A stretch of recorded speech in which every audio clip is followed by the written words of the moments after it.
Ayan po mga kabayan, ito po si Siloy at pinapa-update po ito ng ating sponsor na si Mamalo. Ang sponsor mo Siloy ano?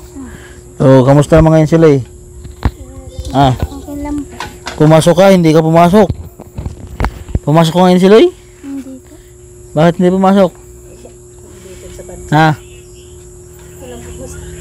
Pamasahe. Kamusta naman ang pag-aaral mo Siloy? Okay lang po. Ha? Okay lang po. Okay lang. Anong grade mo na nga Siloy? Grade 5 po. Grade 5 ka na ba ngayon? Oh. Kala ko grade 3 lang si Siloy. Grade 5 ka na pala, malapit ka na mag-graduate. Ha? Isang taon na lang, mag-graduate na rin kahit paano, kahit para ko yung ano niya. Ito nga sir, yung card niya, ano ko, pa-xerox ko para talagang mapatunayan sa lahat nga hindi ako nagsisinungaling. Oo. Wala ako may tinatago. Patingin.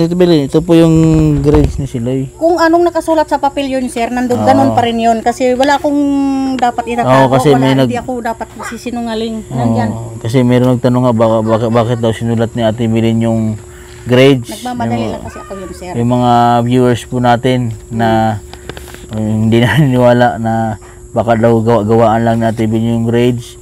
So ito po yung mga grades ni Siloy po mga kababayan. Ano ito Bilin? Pinasirox nyo o kinuha niya? Xerox ko lang yun. Kaya kinuha niya talaga sa school. Oo, kinuha ko nung Webes. So ito po yung grades ni Siloy. Bakit may kulang po siya nung ano? Yun lang talaga yun sir, yung grades nila sir. Yung dito po sa music at saka art niya. Yan lang sir, yan lahat. Ito. Yan lang lahat sir. Yung Okay, grades nila ibig talaga. sabihin hanggang Yan lang talaga. average na po. Yung palang itong mga major subject lang po palang Oo, mayroong mga major subject yan lang nila. So ba sabi ko, i-xerox ko to, kinuha ko yan sa teacher niya yung ano, kasi busy kasi ako sa time, nagdadali lang kasi akong pagpa-enroll talaga sa kanila eh. Tsaka diretso paglilinis eh, hindi ko na naisip nga ipa-xerox yan. Pero yan, patunayan ko yan sa kanila lahat nga hindi ako nagsisinungaling, mula ako may tinatago sir. Kung ano talagang nakalagay dyan, yan talaga. Kasi first to third, naipasa ko na yan kay Madam Yola yung grades ni Siloy. Yung fourth lang yun ang ko nilista. Oo. So ito po yung grades ni Siloy po mga kabayan. Pakita ko lang po sa inyo. Ayan. Ayan kita. Ayan po Ayan. So totoo po yung sinulat po ni Ate Bilin dyan. Ayan. Hindi po siya nagawa-gawa lang ng grades. Ayan. Sa mga alam siyempre hindi naman po pares-pares yung mga tao eh. Ayan. So ito tama naman po lahat yung nilista ni Ate Bilin.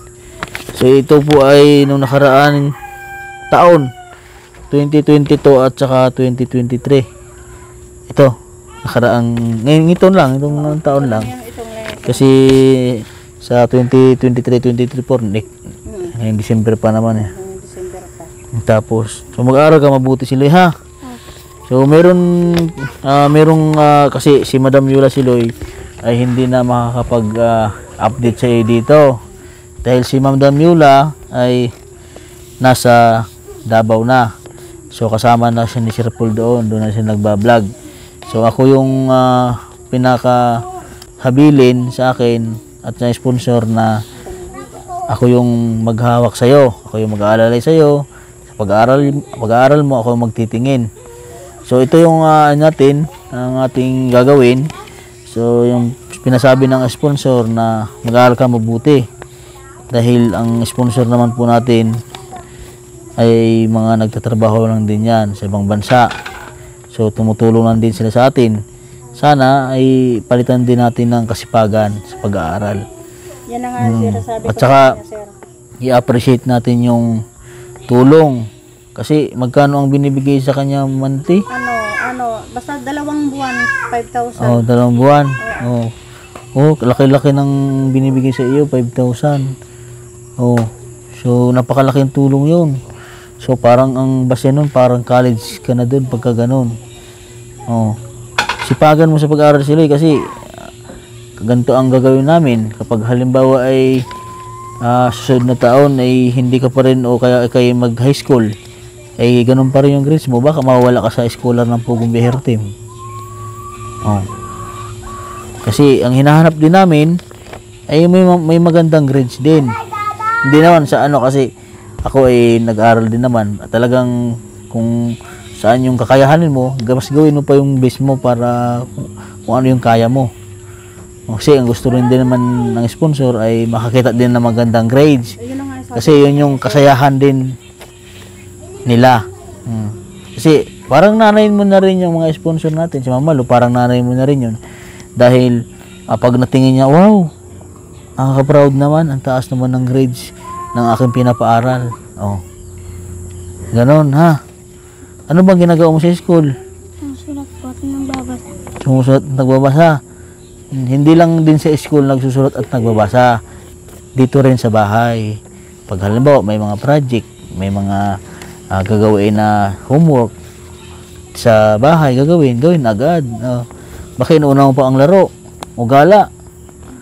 Ha? ano ko na sir, bantay sarado to ngayon sa akin kasi sabi ko lang, kapag mayroong assignment, sabihin sa anak ko kasi ang maging alala niya dyan.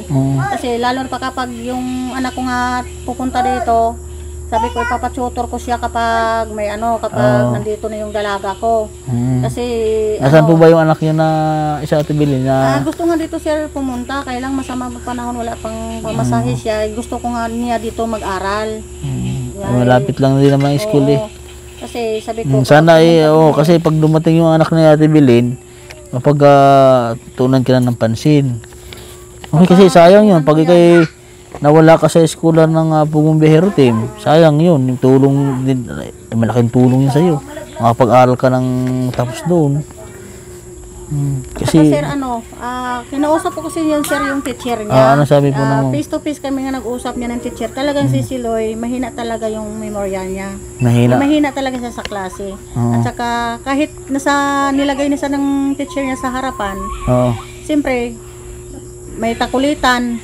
Minsan, alam mo naman kapag estudyante nga, kasi ito kasi ugali nila kapag once wala kasi silang may pinapakinggan kahit yun lang ang naanuhan. Yan lahat ng mga turo ko sa kanya, parang minsan labas lang sa kabilang tayo. Ganyan. Pero sa ngayon, bantay sarado ko yan kasi ako nahihirapan sir. Ako talagang nahihirapan kasi wala naman may nahihirapan sa kanya kundi ako eh. Kung hindi pa ako lang nagpursige yan sir para sa makapag-aral ngayon. Saan sa ngayon kung na-complete kahit paano kung nabilhan namin yan ng mga gamit. Nakakapasok siya. Yung anak ko ang manugang ko yung nagpipinan sa kanya ng pamasahe habang wala pang pera. Papa niya walang trabaho. Ako wala ko trabaho. Sino magpipinan sa kanya ito nga yung manugang ko at yung anak ko. Kasi sana sagot ko na lang. Suklian mo din yung ginagawa sa iyo. Ha? Bawi kayo ngayong taon kasi ako naniniwala ko sila na wala namang taong mahina. Wala namang taong sabi nilang mahina sa memorya. Kasi ako nung ako nag-aaral, ganyan din ako sa iyo na nung una pahina-hina ako. Tapos nung nag-high school, nag-college na ako, nagtatap ako noon. Kasi nag-aaral ako mabuti. Doon ako naniniwala na walang taong mahina. Basta ikaw ay masipag ka, gawin mo ang lahat. Magbasa ka na magbasa. Gawin mo yung sinabi ko sa iyo na makakatikim. Dahil ako, nag-aaral ako ng elementary hanggang high school, hanggang elementary ay wala ako staff po, ganun. Pero nung high school ako at nag-college, doon ako nagkaroon ng mga awards. Dahil yun nga, kasi naging challenge din sa akin yung mga pinsan kong matalino. Ha? Siloy? So, aral mabuti ha. So, yung sa sabi nag-sponsor, meron kaming nagsabi yung sponsor na kung ano yung gagawin dun sa yung binibigay na tulong sa iyo. So, about doon. So, yun yung gagawin. So, gusto kausapin ko yung teacher mo. Ha? So, pupuntahan ko yung teacher mo at kakausapin ko. Ha? At yun yung sabi ng sponsor sa'yo. Ha? Siloy? Para siyempre mapukusan dahil sayang yung opportunity para sa'yo. Kasi napapansin din na ikaw ay namayat. Hindi ka naman ganyan ang katawan mo dati. Hindi ka ba nagkasakit? O malikot lang? Malikot. O siguro hindi na ako makain kagagala. Ha? Siloy. Isa sir gumagala, dito lang sila. Ay, mga wrestling nandito na yung pro basketball. Ang galing yung ginagawa nila ano. Ang Siloy ha. Bawi ikaw ha. Anong masabi mo kay Mama Siloy? Mamang babawiin ko po susunod yung pag-aaral ko. Ayun po mga kabayan. So, sana galingan mo na siya Siloy ha. Ito na lang po ang aking vlog sa mga hindi po nag-i-escape ng ads, mga viewers po natin at mga bagong subscriber po. And maraming salamat po sa inyo mga kabayan. Sana i-subscribe nyo po yung mga hindi pa nakasubscribe. So ito po yung update po kay Siloy sa ating scholar. So ito po yung patunay. Nag-release po ni Siloy. Ayan na. Ayan, ito na. Pakita natin ulit. Ayan na. Tingnan niya po mga kabayan ha. Oh, ayan. So ayan po. At God bless po at magandang tanghali sa ating lahat. Ayan, bye-bye.